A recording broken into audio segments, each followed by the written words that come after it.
мына тұрған сурет сонау қола дәуірде, тас дәуірінде біздің бабаларымыз тасқа салған аталық ұрық. Ал мынау болса аналық ұрық. Ал мынау болса сонау заман тасқа салынған. Қараңыздар, махаббат жүріп жатыр. Ұрпақ қамы, болашақтың қамы жасалынып жатыр. Әрине, бұл сәтте ұрпақ алып келетін аталық аналық ұрық өзіне тиесілі заңдылыққа толы шаруасына кірісетіні анық. Әрине кіріседі. Ал енді біз аталық ұрықты ұзақ сапарға жіберейік.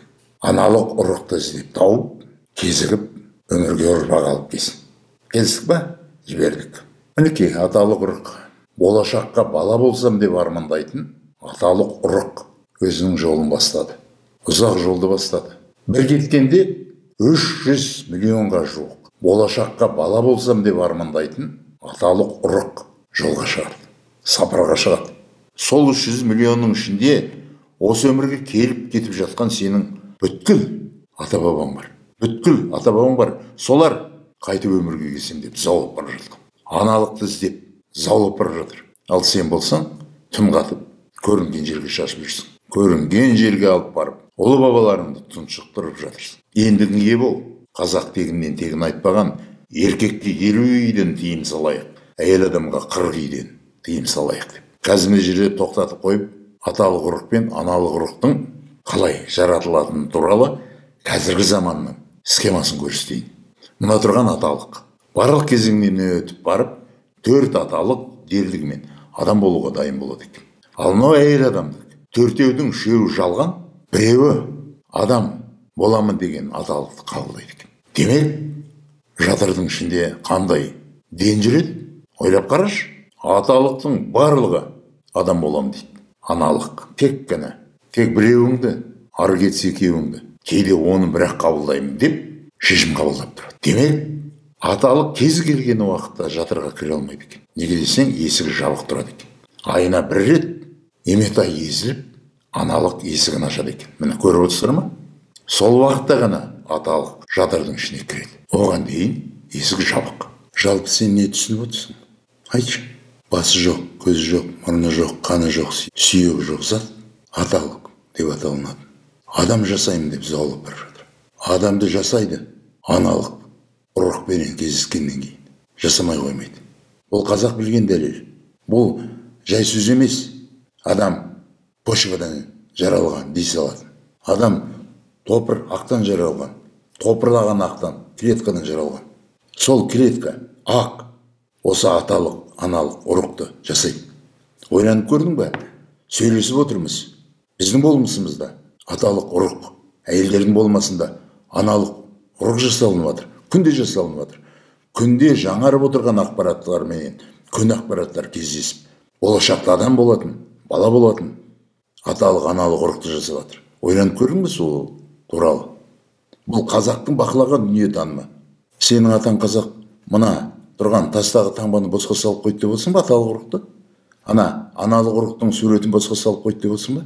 Құпиясын білгендіктен қола дәуірінде, тас дәуірінде салып қойған. Оғасын ба қойсың ба? Бұл не кітап емес па? Бұл ұлы кітап. Таңбаланған ұлы кітап. Одан ары қарай парақтарын аша білейік. Қандай құпиялар тағы да жасырған екен, нақтылайық. Ал аталық ұрық болса, аналық ұрыққа қарай жарық дүниені көрем, адам болам деп әлі заулап баратыр. Не бір қиыншылықтарды басынан өткізіп, өмірге деген құштарлығын ұмытпастан бәрібір аналықпенен табысады. Міне, табысып жатыр. Аналыққа жақындаған аталық ұрықтың маңдайында шырақ жанады. Қазақ босқадан босқа маңдайыңда шырақ жансын балам демейді екен. Оның да заңдылығы бар екен.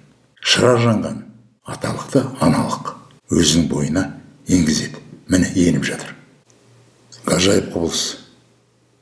Аталық кірген кезде аналық бар мейіріміменен қарсы алып, табысып біткеннен кейін осы жерде қайтадан сақ пайда болып, ядро пайда болып, жаңадан ақтың құрылымы бастала бастайды. Осы жерде шежіретел генетикалық код нақтыланады. Осы жерде ер адамның бойынан ер адамға кететін ағарыз, бегарыз, жанарыз әйел адамнан әйел адамға кететін бай шора, қара шора, жан шора ақпараттар әлемі тоғысады, табысады. Осы жерде ер адамның да әйел адамның да төрт жұртының ақпараты бір-бірімен табысып құдандалы елге айналады. Осы жерде даналық пен кемеңгерлік, есерлік пен есерсоқтық әрқайсысы өзінің жөнін тауып орнығады. Осы ден аяқталып біткен кезде бір ақ пайда болады. Әйел менен еркектің аталық аналық қосылаттағыны жаңа ақты туындатады. Сол ақты қазақ ару ақ дейді. Міне, мына көріп отырғандарыңыз аруақ. Аруақ, мына көріп отырғандарыңыз. Ал мынау соның таста салынған суреті. Мына тұрған аруақтың таста салынған суреті. Яғни аталық пен аналық қосылады екен, ақпараттарды алмасады екен, жаңа ақ пайда болады. Ару ақ пайда болады. Ару ақ пайда болады. Әлі болашақ болатын бала жасалынған жоқ. Осы аруақ жасайды. Қалай жасалынатын? Тастағы таңбалармен ғылымның дәлелін араластырып отырып, нақтылап шығайын. Бауырым, мына суретке қарашы. Қатарынан тұрған. Шеңберді төртке бөлген, шеңберді біріншіге бөлген.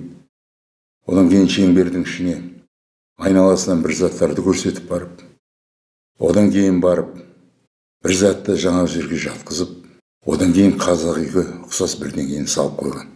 Таста көрген кезінде осындай ғана ойға келесің. Бір нәрсе.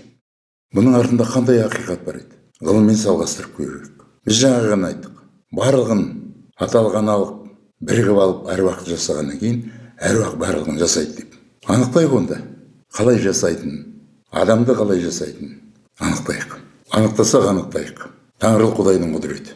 Деннің заңдылықтары мен ақтың заңдылықтарына ие.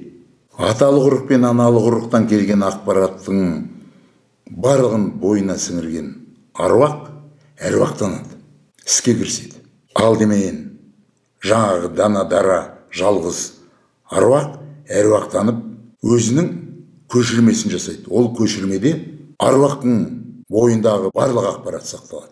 Одан 4-ке, одан 8-ге өстіп прогрессивті түрде бір құрылымды тұрғыза бастайды. Әрбір көшірмесінің ішінде болашақта адам болатын адамға тән барлық қасиет, жақсысы мен жаманы жазыла бастайды. Осындай құдіретті құбылыстың арқасында әруақтанып ақпараттарға толы құрылым тұрғыза бастайды. Алдымен мына тұрған құрылым пайда болады. Осы құрылым күрделеніп, мынандай құрылымға айналады. Шар тәріздес құрылымға айналады. Кенеттен шардың асты, қарап отырсаңыздар, ішке қарай жұмырылып, қазақ үйге ұқсас құрылым пайда болады. Осы қазақ үйден айнымайтын құрылым 3 қабаттан тұратын болады ғылымда. Энтодерма, эктодерма, мезодерма деген. Ал қазақ оны қағанақ, сағанақ, құрсақ дейді. Сіздер білесіздер, қазақтың қанатты сөздері бар. Заңдылыққа толы. Қағанағымды қақ жарып туған бала, сағанағымды сарқ еткізген бала, құрсағымды қақ айырған бала тудым дейді. Жатырдан қағанған бала туады дейді. Қазақтың сөзін түсініп отырсыз ба? Әруақтан жасап атқан құрылымдағы болатын оқиғаларда адамға қандай қасиет пен қабілеттің кететінін нақтылап отыр. Жаңағы сөздермен. Құрылыс бітті. Қазақ үй тәрізді құрылыс бітті. Одан ары қарай әруақтанып, осы қазақ үйдің тең ортасына кішкентай ғана түтікшені түсіреді.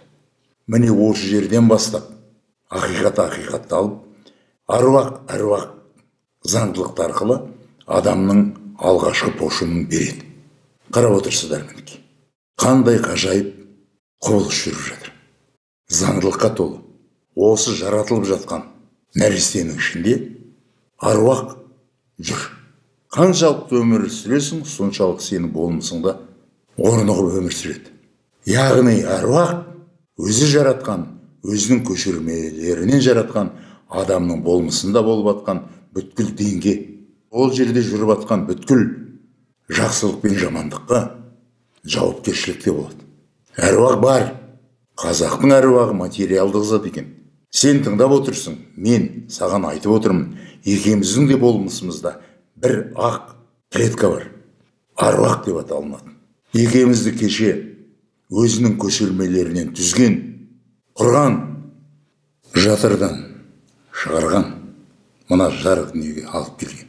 Сол жаңағы микроскоппенен қарасаң әрең көрінетін әруақ деген зат. Шынымен де әруақты көру мүмкін емес. Ол өзі жатырдың ішінде әруақтан жұмысқа кірген кезде өзін жоққа тән жасайды. Біздің денемізде бар, көру мүмкін емес.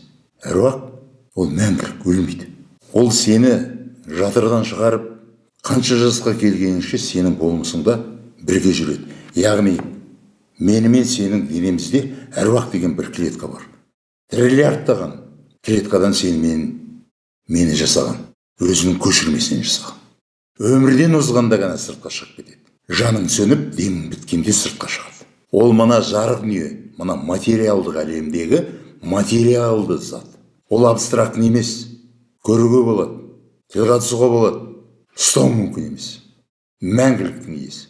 Анау өмірдің басында бір адам жасаған, өмір бойы қайта-қайта келіп, ақпараттарын өзгертіп отырып, әлі күнге дейін өмір сүріп келе жатыр. Бұдан кейін де өмір сүре береді. Ол өзі пайда болған күні, өзі жасап атқан, өзінің көшірмесінен жасап атқан жаңағы балаға немесе қызға өзін салады. Аталық, аналық, ұрық пен ұрықтың кемесіне мініп алып келіп, бір-бірімен кездестіреді де, жаңа ақпаратқа толы, күн ақпараттарымен кездестіріп отырып, сен мен бізді жасайды.